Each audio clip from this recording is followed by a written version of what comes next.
Hello, everybody, and welcome back to the Cricket Unfiltered podcast. I am Manners, and Damien Watson is back from annual leave. Damien, welcome back to the show. How are you?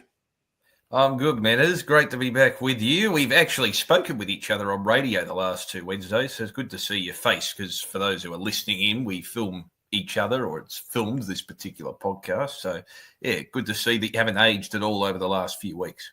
I think I have aged. This stress, the stress of this test series has been quite taxing. Some late nights in Adelaide too, but yeah, good to have you back. So I was saying before we started recording, it's really this epic Border-Gavaskar series has really taken over the last couple of weeks, and haven't had a lot of a chance to talk about much other cricket because in the background there's been a lot of other stuff going on. We had the conclusion to the WBBL, we've had the BBL beginning.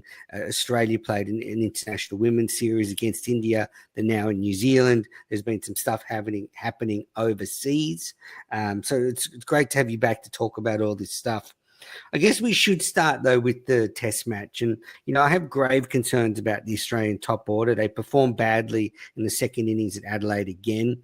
It's just you put it all together and their output is just not enough for a functional test side. And I'm starting to think now that the time for Usman Khawaja's career to come to an end is very, very soon. What do you think? You know what? I probably have a different opinion in regards to this, because we said the same thing about Steve Smith a week ago. Not necessarily saying his career's over, but everyone was saying he's out of sorts. You've got to have a look at his position in the side. And I suppose it's a reasonable criticism as well, because the statistics don't lie. Same with Labuschagne before he made that 64. But I reckon you back him in for the remainder of the Test series, because we've seen this in his career, Usman's career before, where he's been written off and he's managed to come back. I know age isn't on his side necessarily, but I'd back him in for the rest of the series, see how he goes. There's only 2 test matches to go. I know there's a lot on the line as a result. I'm not trying to discount that, but I'd still put a bit of faith in him personally. I agree there's issues with the top order, and I know I saw your tweet earlier on, Menners, about maybe bringing Constas in.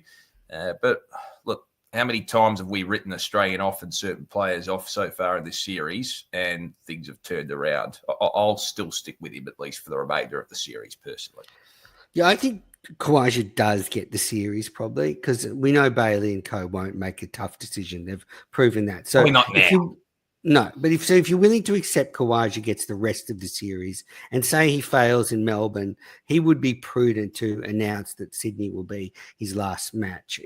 They have to cut him off. We can't have a situation where he does a David Warner and he scores a 70, 80, or 100 at the MCG, and they say, we'll give you another 12 months. We just have to move on and build for the future. But I'm willing to concede it should be at the end of this series. If they've gone this far, try and get through the series with Khawaja, which is why I think they should drop McSweeney for the last 2 tests and bring Constas in to blood him for the future. Give him 2 test matches with Khawaja, and then for the rest of for next year and then the Ashes next year, you've got McSweeney and Constas with test experience. That's what I think they should do. I think they have to make a big call. The trophy is at stake. Constance is a rare talent. Get him in there. He can't do worse than McSweeney. Yeah, but is that not necessarily the best thing for McSweeney in his development? You take him out of the side as he's trying to adjust himself to international cricket. He might get more scars with Boomer, though. I mean, Boomer's just playing so well. He's all over him like a rash. You just say to McSweeney, we're really happy with you. It's a tough situation opening the batting against Boomer. You will play more test cricket, but we just need to give someone else a go at the back end of the series. So that's where I'm at with the team. I mean, as a Victorian, you must be very happy that Scott Boland will be back at the MCG, barring injury. Yeah, well, we know about the travails that Hazelwood has faced over time. Yeah, I think regardless of the outcome, I reckon that was what was going to happen, even when they took Boland out before Brisbane. I think they were always going to put him back in for Melbourne. He loves the conditions there at the MCG. He's played there umpteenth amount of times. And we saw he made a very good contribution, a solid contribution in Adelaide. So he had every right, I think, to still be in the conversation to maintain his spot. So I think, I'm saying this as a Victorian, so you can say I'm patriotic, etc. But I think he definitely deserves to be put back in, and I think he'll start at the MCG. So, yep, more than happy with him to come back in at the MCG. Whether he stays on in Sydney, I'm not sure. It'll probably be predicated on his performance here in Melbourne next week. Yeah, absolutely. And I guess how much they bowl as well, because they're back-to-back test matches, so whether they need a fresh set of legs. So the series is beautifully locked at 1-1 heading into the last two test matches. You've got the MCG, which has been favourable for bowlers. India have won their last two test matches at the MCG, so they will go there with great confidence. And they are also in the situation now where they just have to win one of the next two and they go home with the trophy. That's it. It's very simple for them, whereas Australia can't afford to lose at the MCG. Otherwise, their dream of regaining the trophy is gone. So it's all on the line at the MCG. But then even if Australia, do win at the MCG, if we fast forward to the fifth test at the SCG, that's actually not the same wicket that it has been the last few years. Now, I spoke to Moses Enriquez after the BBL game this week, and he talked about the SCG, and it's much more of a result wicket and more helpful to the pace bowlers. Let's have a listen. Yeah, I think it has been, the two Shield games that they played here before the Big Bash, they were really good cricket wickets. There was a bit of nibble in it for 4 days, a little bit of spin as well. It's just, as good a cricket wicket I think I've seen there for red ball cricket in years. I don't know how long, but. So there you go. So the SCG is back. We're going to get a decent pitch this season. So I think it's just going to be fascinating now because, as I said, India just have to win one of the next two, whereas Australia, they're really up against it. They have to win one and draw one, or win both. It's really tough for them, especially with a flagging top order. Yeah, look, and there's the Sydney weather to take into consideration as well. Mena's just quietly, it might ruin everything. No, I think, having said that, Australia have a bit of momentum up their tail now. I think, despite what happened towards the back end of the Brisbane Test in the second innings, although got to remember they were still in probably the box seat had it not been for rain. I think it'll be interesting to see the crowd effect as well, because there'll be a fair population of Indians in the crowd. Day one will be absolutely fantastic. They've got a sellout, obviously, for those who are unaware. Predicted crowd of around 90,000. Maybe the record might get a shake. I think the record's 91,112 from the 2013 Boxing Day Test for attendance on one day of Test cricket. So that could well be broken. I think, having said that, Menas, Australia, they have the momentum at this stage of the series. I think a lot can be maybe gleaned out of India's celebration for avoiding, the follow-on. And I think that was mentioned. I think Darren Lehman might have mentioned this when you make the comparison to 2005, where England saw Australia celebrating that draw, I think, in the middle of the series where they managed to avoid defeat. And that almost had a perverse effect where England are like, well, we've got them here. Maybe there's an element of that where if India are willing to celebrate that joyfully for avoiding the follow-on, well, maybe Australia have them from a mental perspective as well. So I'd back Australia in at this point. Things could change, though. Yeah, I see what you mean about that. I don't think India are going to steamroll Australia in these last two test matches and go home with a 3-1 series victory. But I do think India could do enough to go home with the trophy. I think they've got that fighter element in them. But they have their problems. There's no doubt that their batting order's misfiring as well. Jaiswal's been hit and miss so far. Rohit Sharma's up, hasn't scored a run since coming out here. Virat Kohli has been pretty quiet apart from that century in Perth. So, they have their problems as well. It's not just Australia, which is why I think these next two test matches are going to be unmissable. Can't wait. It's sensational, isn't it? I think we're at a point now, all the administrators would be happy where things are at now, wouldn't they? I mean, it's the talk of everyone, if you're a sports lover in Australia, and we're got a 1-1 scoreline coming into the fourth test. I mean, you can't imagine a better scenario, can you? No, not at all. So can't wait for that. All right. So I spoke to Moses Enriquez at the Big Bash the other night. So yes, the Big Bash has started, and it started off really well. There's been some great stuff to kick off the first few nights.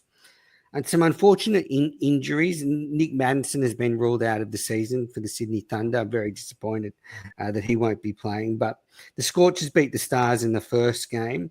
But then the second game at the SCG, the Sixers beat the Renegades. And they had 15,000 people there at the ground, Damien. And I think that's a really good crowd for a pre-Christmas Big Bash game on a Monday night. It just shows that it's really starting to build. The tightening of the competition is bringing people in. That was a good win for the Sixers. Moses Enriquez hit a quick-fire 50 to see the Sixers home. Some good signings for the Renegades. Tim Seifert and Adam Zamp has come across from the Stars. So that was a good night at the SCG. I was out there, really good atmosphere.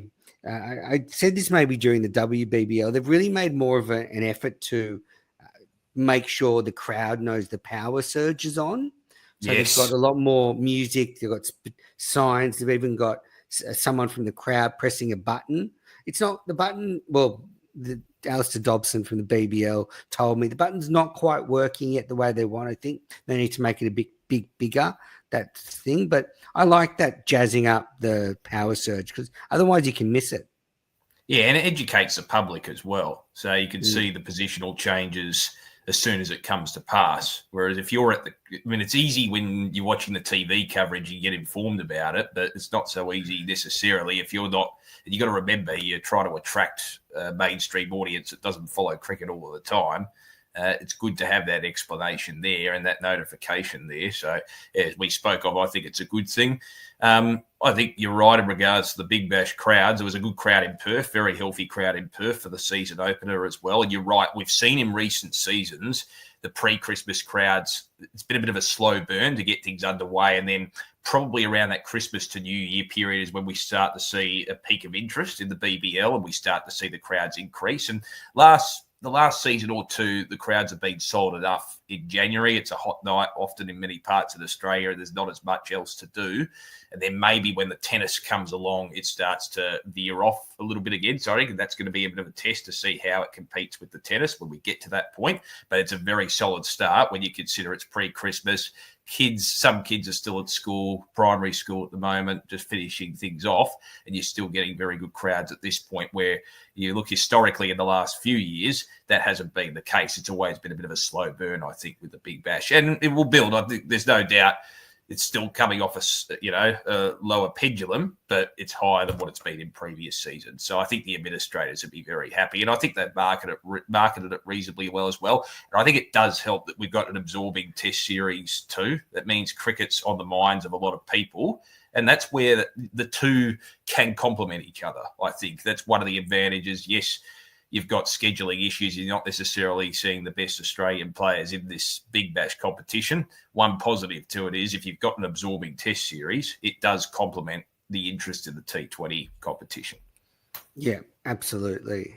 I agree with you. And you're right. If the crowds are good now, I imagine they're going to be pretty strong in the peak of the holiday period. On Tuesday night, it was a tough start to Tim Payne's coaching career when Daniel Sams hit the most runs off an over in the Big Bash, equaled the record. So the Sydney Thunder needed 34 runs to win off the last 2 overs, seemingly gone. Lloyd Pope comes on to bowl for the Adelaide Strikers, and Daniel Sams hit him for 31 runs off the over. And the Sydney Thunder won the game in a canter. That game also featured Sam Constance, who was the youngest player to score a Big Bash half century, hit 50 off just 20 balls and ended up, I think, 57 off 27.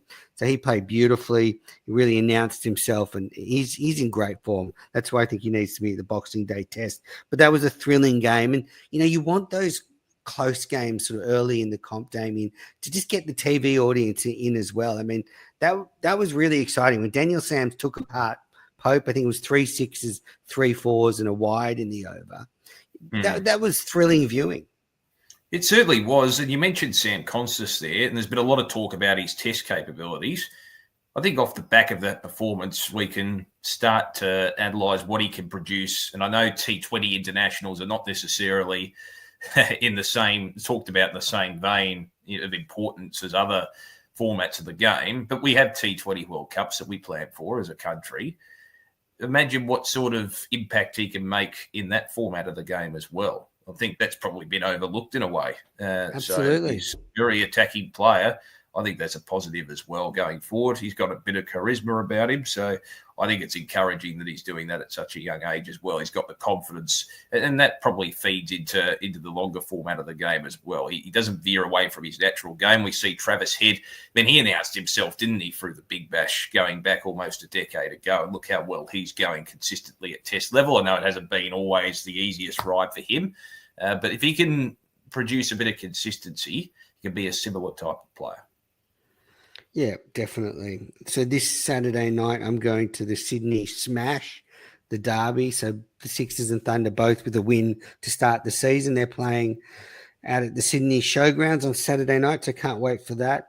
Do they get big crowds to the Showgrounds, Menners, or is it a bit more of a pain going out there? It's not as good as the SCG, but it's a smaller ground. They get about 20,000 in. They'll probably sell it out on Saturday night, maybe a touch over 20,000. But yeah, I'll report back. I can't wait for that one. So the Big Bash is up and running. Since we last spoke, Damien, finally, a Melbourne team has won the WBBL. It has taken, 10 WBBLs. So combined in the WBBL and the BBL up until this point, the Renegades had won one BBL title.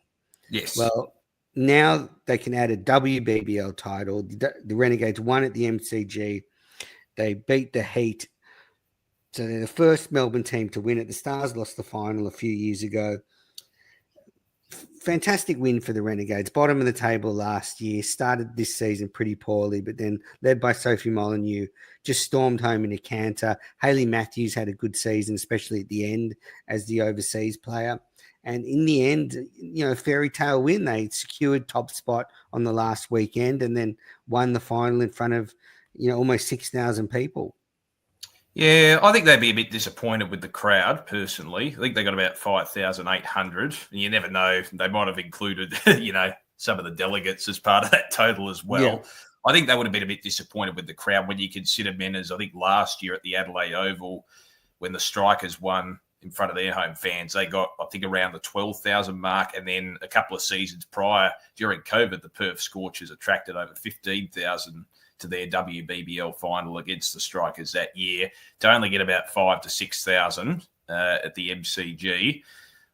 I reckon if I was administrator, I'd be disappointed with that. And I think they have to market the WBBL a little bit better, personally. I know it's at an awkward time of the year when kids are still at school, but it was on a Sunday, so maybe they could have. I don't know what the reason was as to why they didn't play it at night. Maybe I'm a bit naive to that. They played it at 1:20 in the afternoon, and it ended up being a bit of a wet day as well, which probably didn't help. But I still would have expected more. But great story with the Renegades. They won it for Josie Dooley, who was their wicketkeeper last season, suffered a stroke, of course, during the off-season, and she was a great inspirational source for them.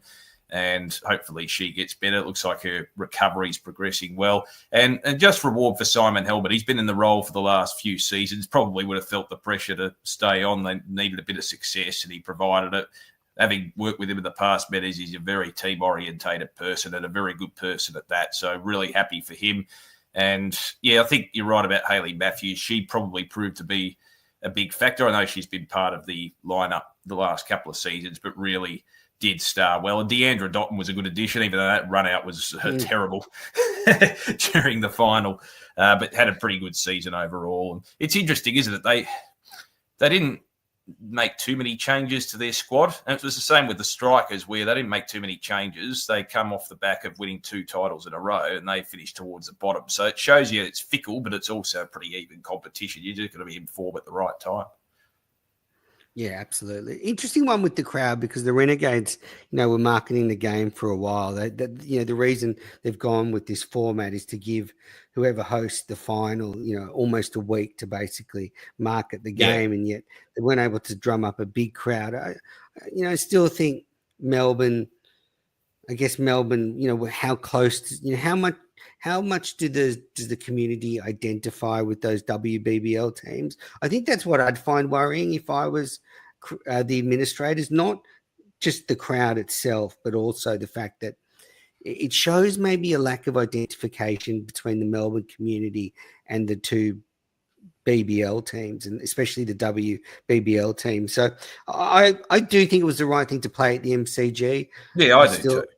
Yeah, it looked good, but they need to get a bit of the crowd. One thing that was also strange was they said they added extra time because there was a rain forecast, but then they lost a bit of time for rain and they still shortened the Brisbane Heat's chase to 12 overs. So the punters that went in didn't even get to see a full 20-over game. I thought that was probably a little unnecessary. I know why they did it, but I think having added an extra 3 hours to the day, they could have just said, let's play the overs. But in the end, Renegades are deserving champions. The Stars continued to struggle. The Sixers continued to struggle without Elisa Healy. Yeah. And good season for the Sydney Thunder. So I saw them beat the Hobart Hurricanes in the eliminator at Drummoyne Oval, and they played really well. Phoebe Litchfield, young captain, good experience leading the side. Then they lost to the Heat, and we know what a good team the Heat are. But famous victory for the Renegades. Leading run scorer of the tournament was Elise Perry with 424 runs. She, even in a down year for the Sixers, she's outstanding. Lizelle Lee, 399 runs, those 200s, the highlight. Beth Mooney continues to do it, 386 runs. And then top wicket takers, Alana King and Sam Bates with 20 each. And a friend of the show, Jess Jonathan, with 17 wickets. But yeah, overall, I thought it was a good WBBL. I think you're right. They've just got to work on building the crowds because they're not winning the battle at the moment. They're trying all sorts of different things, carnival style, home style. I think they've just got to play more at regular basis so people get into the routine of going to the same ground. The Sixers do it at North Sydney Oval. And I think the Thunder are trying to do that at Drummoyne Oval. But, yeah, it's an uphill battle at the moment. I think so. The TV ratings, from what I've heard, are reasonable enough when it's on the free-to-air channels. I don't know what it's like with pay TV, but the free-to-air channel figures are still pretty reasonable. It is hard when you compete. I think you got the AFLW at the same time as far as women's sport is concerned, although WBBL, I think, beat AFLW in TV figures not that long ago. Not sure if that was the case this season, though, but I thought it was a pretty good season in terms of what happened on the field matters. It was a pretty even season, had some memorable games, memorable run chases. I thought the quality of the cricket was very good. Just think they need to market it a little bit better. Hopefully we can at some stage replicate the crowds that we see for matches in India and England with the women's game. Absolutely. All right. We're going to take a quick break, then we'll be back with more. All right. Do you want to turn on a light? Yes, sorry. It was lightish before, and then one sec. It's sort of just gone dark. I'm going to feel it. He doesn't know this is going to be in, but I'm going to leave this all in. Yep, absolutely. It won't be in the podcast, but if you're watching live on YouTube, you'll see this. I mean, this is what I have to put up with as a podcaster. Folks, I can't turn the light on. Hi. Yep, welcome back. Good. Got me? Yep. All right. Welcome back to the Cricket Unfiltered podcast. I'm Menez. I'm with Damien Watson. We're going through all the cricket news. So after the WBBL, the Australian women's team played India in 3-match ODI series. They wiped them with it. They won 3-0. And the highlight was probably in the second game. Australia batted first and made 8 for 371. Georgia Vole made her first century for Australia in her debut series, 101. Elise Perry finished 105 off 75 deliveries, and Australia were just unstoppable. Yeah, it looked a real golf in class between the two teams. India have some good cricketers, but that was a great series from Australia. Yeah, I still expected it to be a little bit tighter because we've seen over time India improve against Australia, really challenge them. So I was a little bit surprised at how one-sided the series was. But it's a great boom for the development of some of the younger Australian players. I mean, they could just walk in absolutely star, as we saw with Georgia Vole, who had a real breakout season, moving across from the Brisbane Heat to the Sydney Thunder, and had a very good WBBL season, got rewarded with the Australian call-up, and she stars straight away with a century, and still quite young. And we're starting to see with her, I think probably the criticism I had for her early days, and we see it a lot with younger players, she wasn't converting starts into big scores. She'd get out, playing a silly shot or whatever when she got to around 30 or 40. We're now seeing her starting to translate good starts into big scores. So if she can do that, she can create a spot for herself on the Australian team. You mentioned that we've got a New Zealand series coming up, bit of a random one just before Christmas, and obviously building up towards the Ashes with the women's game as well. Very sad to see Sophie Molyneux's injured again, or has some slight injury at the very least. They've taken her out of the New Zealand series, hoping that she'll be right for the Ashes. So best wishes with her, because she's had that many injury travails over the time, a bit like Taylor Valemic as well. They just can't seem to escape injury. So hopefully she gets better after a very good WBBL campaign that she had. So, yeah, you don't want any serious injury going around with her. So I hope she gets better. Yeah, so do I. Absolutely. Especially, you're right, after the WBBL. Yeah, so Australia just outclassed India. Annabelle Sutherland also made 100 in that series. Yep. And so, yeah, they're playing New Zealand now, but then the big thing is the Women's Ashes starts, I think, January 12 at North Sydney Oval. There's a 50-over game that I'm going to, and then there's the 3 50-over games, 3 T20 games, and it culminates in the day-night test at the MCG at the end of January. So I'm, really excited about this Women's Ashes. I'm glad it's not at the same time as the Men's Ashes, and I'm hoping to do podcasts after most of the games. I'm going to try and wrap up every Ashes game. We'll do separate coverage, but yeah, I'm really excited. There's 2 games in Sydney which I'll go to. There's the one at North Sydney Oval, the 50-over game. Then they're playing the T20 game at the SCG. And I think it's going to be a really close series. The Australian team, I think, is starting to come out of its transition period. I think they've been a bit wobbly over the last couple of years since losing Haynes and Lanning. But now I think we're just starting to see with this Indian series, some of the younger players are starting to feel more comfortable at international level. And in England have got some great players. So I think it's going to be a ripper. I do wonder if the T20 World Cup loss in the semi-final might have woken them up a little bit as well, to make sure that they're not complacent, even in a situation where they've got a series wrapped up, put the foot on the throat, want to be that dominant force again.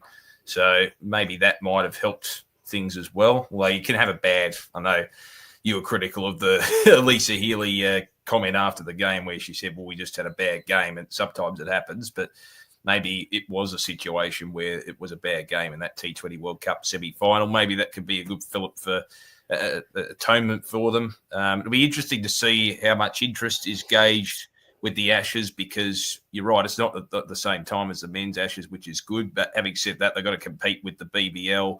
They've got to compete with the Australian Open as well. So it'll be interesting to see where it fits in the landscape, because it's a pretty cluttered one at that point. Having said that, with the day-night test match, I think it clashes with the Australian men's test series against Sri Lanka, the first test.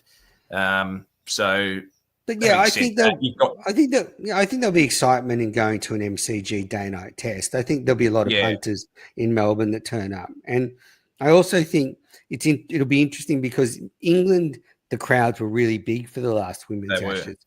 So can Australia compete crowd-wise? Yeah, I think that'll be interesting as well. Depend how they market it. I think they've gone out of their way to try and market the hell out of that day-night test. So hopefully the crowd does turn up for it. There will be the added advantage that the Big Bash, men's Big Bash, is over, the Australian Open's over at that point. So we're at a period in Melbourne in particular where there's not a heck of a lot of other sport around locally. So hopefully they can take advantage of that window.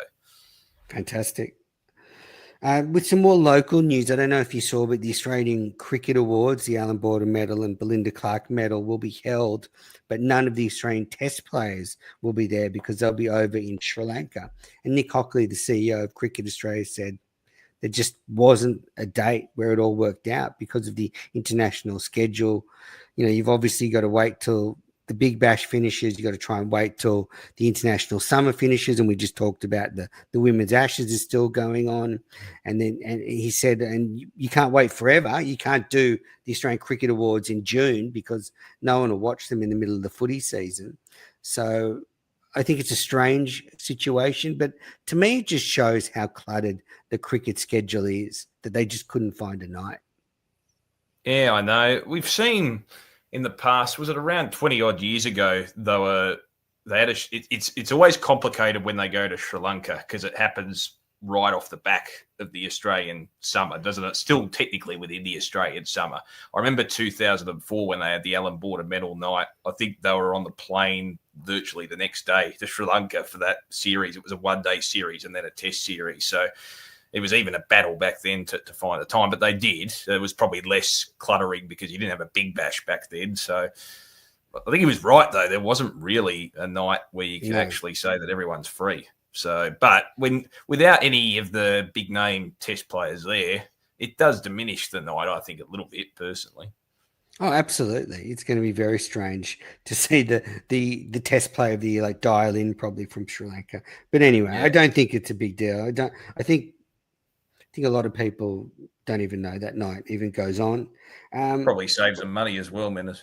That's it. All right, staying local, the Sheffield Shield broke for the Big Bash, and at that stage, all the teams have played 6 games. South Australia are on the top, just ahead of Victoria, and then you've got New South Wales, WA, Queensland, and Tasmania on the bottom of the ladder. But we had that crazy game just before the last game before the break where South Australia snatched a victory from Tasmania and then went to the top of the ladder. So basically off the last ball, for those that haven't seen it, off the last ball, Tasmania were 9 wickets down. They needed 4 runs to win. So all 3 results are possible at this stage. Riley Meredith hits one. They go for 1. Normally there was no more than 1 run there available. So they should have just stopped. The match would have been a draw and that would have been it. But for some reason, Riley Meredith kept running and he got run out. So that means South Australia won the game. And it looked 2 overs before like Tasmania would win it. So dramatic stuff. South Australia, Victoria on the top, Western Australia in 4th spot, the defending champions. It's pretty tight ladder at the moment, Damien, but I guess, you know, South Australia, after years of battling away, they're finally starting to get some wins in the Shield. Like they've been competitive for a couple of years, but they're actually winning games now. Yeah, and I think it's a testament to them. You've got Head, who's come through that system, who's, you know, been one of the stars of the Australia v India series so far. McSweeney gets his elevation into the Australian side. And you've got a good, cool group of young players coming through as well. I like the look of Buckingham, for instance. I think he's a very consistent player, can lift for the big moments as well. So they've blooded a lot of youngsters. I don't really place a lot of onus on or significance on the rebranding. You might remember last season, as they decided to rebrand or at the end of last season to just be South Australia rather than the Redbacks. I don't think that makes much of a difference personally, but coincidentally, they've sort of risen a little bit, and it'd be great to see if they can break their drought, which has been around almost 30 years since they last won a Shield title. Yeah, mid-90s, I think. Yeah, that's right. All right, so a couple of things before we wrap this up. Just some international news. We may as well stay in South Australia. Jason Gillespie has quit as Pakistan's test coach. I'm not sure if you heard the news, but the final straw was his basically assistant coach, Tim Nielsen, was fired without Gillespie being told, at which point Gillespie... What struck me from this story, Damien, is, you know, we hear all about what a mess Pakistani cricket is, but this is... You know, we really got to see it close up in this example. You know, we rode this ride with Jason Gillespie, and it wasn't good fun. Well, you got some results out of them in the short time that he was there, but you could tell he wasn't really enjoying it. I wasn't really surprised when I heard the decision, or heard the news, because, you know, he had some pretty, you know, on camera, pretty big verbal stoushes with some of the players, and he's normally a pretty placid type of guy, is he? So it's interesting, isn't it, the pressures of the job and obviously the pressures that came externally from the authorities as well. Look, I don't know what their usual practice is, Menners, but surely you'd notify the coach when the assistant coach is being given the flick. I think that goes without saying. So just question sometimes. I know it's a different culture over there, but question some of the methods of decision-making and the way they go about things personally. But I wasn't entirely surprised, let me put it that way, based on what we've seen. And he told a story on the radio that he was literally sent a text message that he wasn't a selector anymore. They actually didn't even tell him he was fired. They just sent him a message that there was a new selection committee. So he had to infer from that he was no longer a selector. That was during the England series. So just a mess. Speaking of England beat New Zealand 2-1. So they won the first 2 test matches. New Zealand won the final test match. Kane Williamson made his 33rd test century. Root is now up to 36 tons after that series. And Harry Brook is the number 1 test batter in the world. Probably doesn't augur well for Australia next summer, the fact that this English team seems to play well in conditions, play well against the Kookaburra ball and in Southern Hemisphere conditions.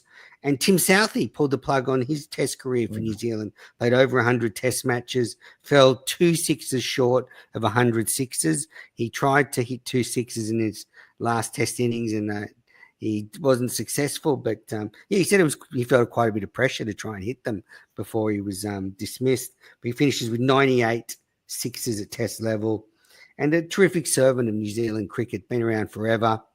And he walks off.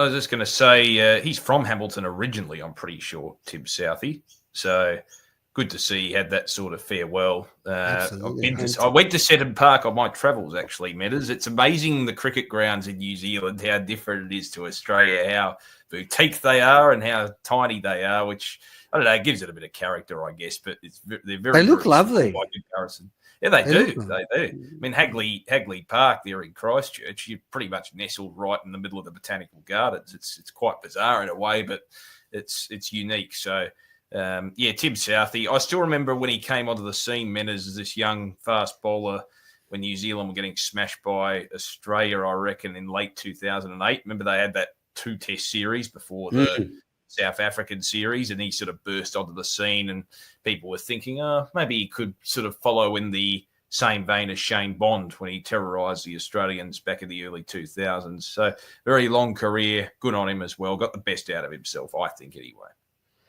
Absolutely. Well, that's it for all the cricket news. Damien, thanks for joining the show again. Where can the listeners find you on social media? At Damo_Watts on Twitter or X. Excellent. Did you get a break over the holiday period? I'm heading to Adelaide. I'll still be working from there, doing a little bit of radio, but primarily a bit of a break, given, it's been a busy last few weeks, which has been good. So, looking forward to watching the Boxing Day test on the couch, basically, Menace. Are you from Adelaide, or do you have family in Adelaide? Family in Adelaide, yeah. So not much left, but yes, I head over there usually every Christmas. I don't think I've been to a Boxing Day test since 2010. I haven't gone every year to Adelaide, but 2010 was the last time I went to a Boxing Day test. And, of course, it happened to be one of Australia's worst ever. Yep. Worst day of my life, honestly. Probably good to stay away. I didn't go to day one in 2010. I went to day two when the Aussies were a little bit better. But I remember, I think it was Cook and Trott just batting. And it wasn't really that exciting either. They just dabbed away with singles and twos for the entire day. And it was like, what the hell is this? It was the worst day. Australia was bowled out for under 100 and England for none for 150 or one for 150 at stumps. I mean, anyway, thanks for bringing that up, Damien. Well, you have a great time in Adelaide. I had a fantastic time in Adelaide when I was there recently. Any bar recommendations or any hospitality? No? I was well behaved. Just watched the cricket and enjoyed myself. But best cricket ground to watch cricket at? After the SCG, definitely. Yeah. second best in the country. Well, listeners, thanks for tuning in. I guess I'll be back. I will be back before the 4th the fourth test to preview that. And please, you can get ad-free versions on Patreon. Don't forget to rate and review the podcast. Please leave us a review. The email address is in the show notes if you want to send your cricket opinions. Would love to hear from you, and we'll be back soon.